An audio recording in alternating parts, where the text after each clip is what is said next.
Qarang, dunyo bir kam dunyo. Qarang, bir odamda puli ko'p bo'lsa bolasi yo'q. Bolasi bo'lsa, unga sarflaydigan puli yo'q.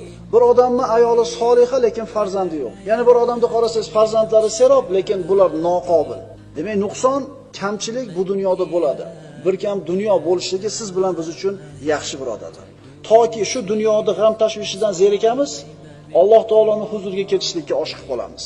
Biz bir odamni dunyoga kelib, mana shu mol, farzand, ayollar, boshqa fitnalardan omon holatda iymoni bilan ketib olishligi katta boylik, katta boylik. Bir hadis qudsi o'qib beraman. Va izzati va jalali deydi Alloh taolo. La aqbizu abdiyal mu'min va ana uhibbu an arhamahu. Ustimizga kelayotgan kun qanaqa bo'lishidan qat'iy nazar xursandchilik bilan, rozilik bilan qabul qilishni o'rganamiz agar tushunib yetsak bu hadisda. Alloh taolo hadis qudusida aytadi: "Azizligim va ulug'ligimga qasamki, mo'min bandamning jonini olar ekanman, men unga rahim qilishni xohlayman. U qilgan har bitta xato uchun uni jazolayman.